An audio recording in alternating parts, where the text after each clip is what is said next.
So during my recent sit-down and my interview with the Speaker of the House, Paul Ryan, he told me President Trump's agenda will be enacted in 200 days legislatively. Watch this. You're in pretty much full agreement with what Donald Trump ran on. Yes. And number two, in 200 days, from the legislative side, you are going to be implementing every aspect of that agenda that we talked about. Yep, and just to That's add, a big headline. And we have cushion in our schedule. If anything slips because it's really because of Senate issues, we still have time to accommodate all of this stuff in 2017. So I even have safety valves.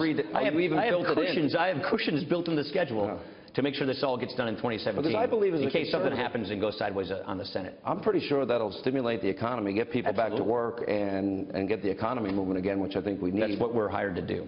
All right, Mr. Speaker. We'll see you in 200 days. Yeah. Thank you. Good to see you. So maybe before then. All right, we continue with former Speaker of the House, Newt Gingrich. All right, so I gave a pretty hard-hitting monologue on this program and on radio how the president's moving at the speed of Trump, the speed of light. Congress, you know, they said they'd have a plan in the first week. Then it became the spring, the summer, even some saying by the end of the year on Obamacare.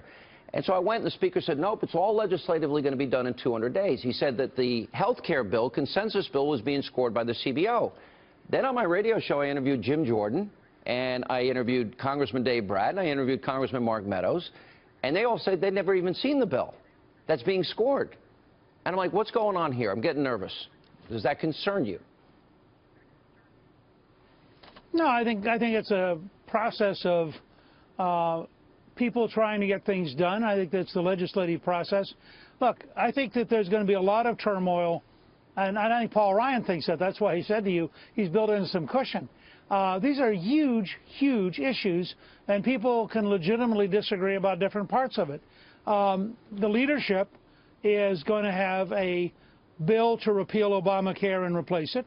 The leadership's also going to have a tax bill sometime this summer. Can I just ask one question, though? These are enormous bills. How is it possible they haven't shared the bill with the House, but yet it's being scored by CBO, and these Republicans don't know what's in it? Well, I think it's possible because, frankly, they're going to have to keep playing with the bill in terms of legislative drafting until they can get it scored right. I personally would abolish the Congressional Budget Office. I think it is a very big mistake to allow them to be the arbiters. They were totally wrong on Obamacare. They are dishonest, and they frankly were wrong by such a huge margin. It's absurd to let them be responsible. But I understand what Ryan's trying to do. Ryan wants to find a bill as a baseline, bring it to the conference and say, look, this is a core document. Now, let's argue about amendments. Let's argue about a variety of steps. He's not going to get a single bill through on that scale without amendments. And he knows that. And he knows that, for example, the Freedom Caucus, the conservative wing of the party, is going to be fighting over a couple of issues.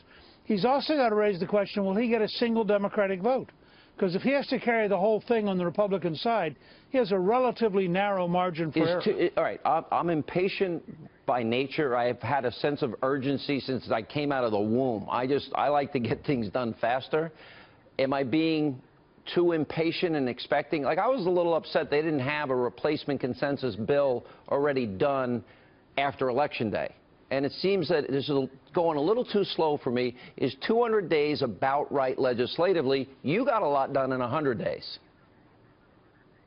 Well, we got a lot done in the House in 100 days. Right. But I suspect you go back and look at how long it took us working with the Senate. These are very different institutions. And the challenge that Mitch McConnell has as majority leader with 52 votes in the Senate is radically different than the challenge that Speaker Ryan has. And frankly, I like Speaker Ryan's job a lot better because you have a lot more power and a lot more control.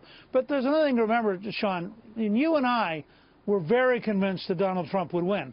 We were very convinced that it mattered for American history that Donald Trump would win. But there were a lot of people who just were throwing their hearts into the election. They weren't thinking about this stuff. They were just thinking about how do we beat Hillary Clinton.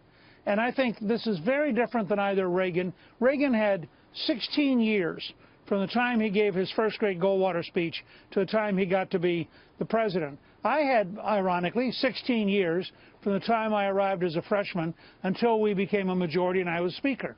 We had a long time to build this thing, think it through, work with people like the Heritage Foundation. Now you got a brand new presidency, and it is totally different. I'm working on a book now called Understanding Trump, and I can tell you, Trump is so different from any president I've ever seen. I mean, you got to go back in many ways to Andrew Jackson to have a real feel for him, to Theodore Roosevelt in some other ways. But this guy is different. Well, now you got Ryan, who, remember, at one point there was real tension. You had Ryan and you had Trump like this.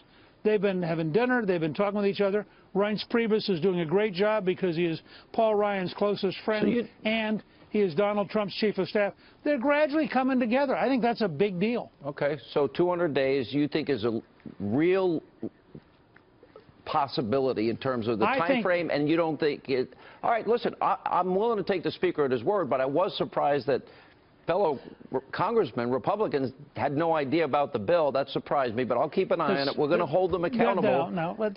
What? We should. Well, let me just say this. McConnell and Ryan are both very strong, very mature personalities.